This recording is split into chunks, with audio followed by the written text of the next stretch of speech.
ഇവിടെ പിന്നെ സൂര്യൻ പയ്യെ ഉദിക്കാറുള്ളൂ. അതുകൊണ്ട് നമുക്കെല്ലാം ലേറ്റായിട്ട് ചെയ്യാന്നേ. ഒരുവിധം ക്രാഫ്റ്റേഴ്സ് എല്ലാവരും ചെയ്ത് ട്രെൻഡൊക്കെ കഴിഞ്ഞു കഴിഞ്ഞപ്പോൾ നമ്മൾ പയ്യെ OHP ഷീറ്റായിട്ട് ഇറങ്ങിയിട്ടുണ്ട്. സാധനം വേറെയൊന്നുമല്ല, നല്ല പിൻട്രസ്റ്റ് ആയിട്ടുള്ള ഒരു പൗച്ച്.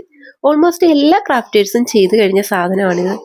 പക്ഷെ നമ്മുടേത് കുറച്ച് വ്യത്യാസമുണ്ട്. കാരണം അവരുടെ കയ്യിൽ സാധനങ്ങളൊക്കെ ഉണ്ടായിരുന്നു. നമ്മുടെ കയ്യിൽ ആകെ ഈ ഒരു OHP ഷീറ്റും ഈ ഒരു മാസ്കിംഗ് ടേപ്പും മാത്രമേ ഉള്ളൂ. വാഷി ടേപ്പൊന്നും നമ്മുടെ കയ്യിലില്ല. സോ എന്ത് ചെയ്യണം? അങ്ങോട്ട് സ്വന്തമായിട്ട് ഉണ്ടാക്കിയെടുക്കുക ഒരെണ്ണം. ഇനി ഇതിന്റെ മേക്കിംഗ് പ്രോസസ്സ് വളരെ കോംപ്ലിക്കേറ്റഡ് ആയിട്ടുള്ള ഒന്നും തന്നെ ഇല്ല. ഇതേപോലെ OHP ഷീറ്റ് മടക്കിയെടുത്തതിന് ശേഷം ഇതേപോലെ എല്ലായിടവും മാസ്കിംഗ് ടേപ്പ് വെച്ച് അങ്ങോട്ടിച്ചെടുക്കുക.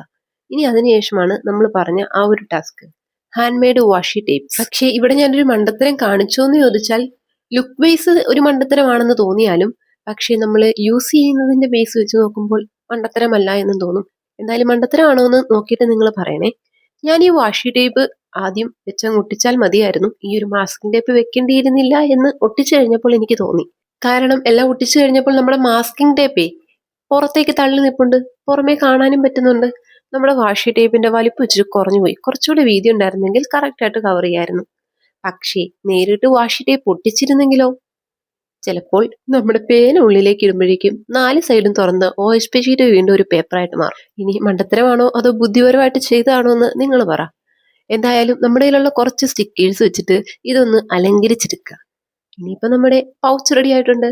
ഇനി എന്തായാലും പിൻട്രസ്റ്റി ആയിട്ടുള്ള സാധനമല്ലേ, അതുകൊണ്ട് പിൻട്രസ്റ്റി ആയിട്ടുള്ള ഐറ്റംസ് തന്നെ ഇതിനുള്ളിൽ കിടക്കട്ടെ.